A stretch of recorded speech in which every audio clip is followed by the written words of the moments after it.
Good evening. Welcome to ITV News Tyne Tees. Tonight's headlines.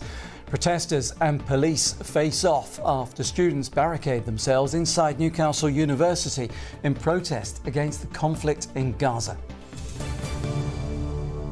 Hello. First tonight to the protesters who brought part of Newcastle city centre to a standstill and barricaded themselves into part of one of the city's universities. Yes, the group say they were raising awareness of issues surrounding the conflict between Israel and Gaza. Newcastle University says they respect the right to peaceful protest, but last night's actions were unlawful trespass while police made 3 arrests. Chris Conway reports. No more silence, take a stand! We serve Gaza hand in hand! The cry for peace in Gaza from this crowd of protesters gathered outside Newcastle University's Armstrong building. Eventually, some demonstrators make their way into the building.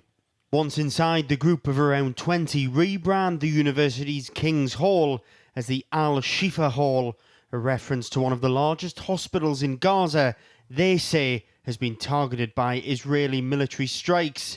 Israel maintains it's responding to a terrorist attack on its soil by militant group Hamas. Northumbria police confirmed today that 3 people were arrested during the demonstrations, which included disrupting traffic on the Tyne bridge last night. One of those released today with a caution, telling me the conflict in Gaza has cost him over 100 members of his family. Ranging from really close family members to extended family members. So on my behalf, I have to do everything in my power with my privilege that I have here in the UK. Large numbers of police descended on the campus last night after a request from university security. Today, the university said that while they respected students' rights to peaceful protest, they added that the behaviour last night was unacceptable and any student identified will face disciplinary action. Raj, who isn't a student, was one of those protesting last night and said today the group felt they had to take action. This is why we protest with such tenacity and such determination, because what we are doing is saving lives, so that is what we hope to do and that's what we're trying to achieve. You say that you're trying to force change in Gaza, you're trying to get a message to politicians here in the UK, but it's ordinary working people here in the northeast in Newcastle that were affected by your protest last night.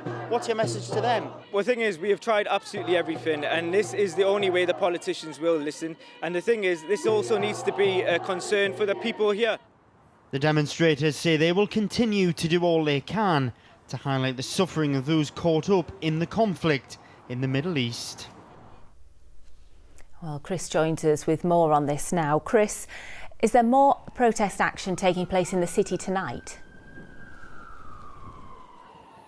That's right, Julia, there is. There's a small gathering taking place in the centre of the university campus right now, but it has to be said it's not as large in scale as those scenes that we saw last night. There is a small police presence and there are a number of uniformed university security staff, but the demonstrators told me earlier that the intention of the gathering tonight is more of a vigil rather than a protest. It has to be said it does feel a lot calmer here tonight than last night with those scenes that we saw in my report.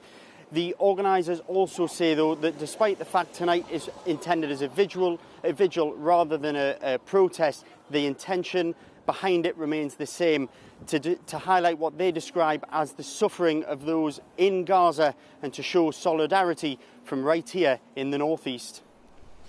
Chris in Newcastle City Centre, thank you for that information for us tonight.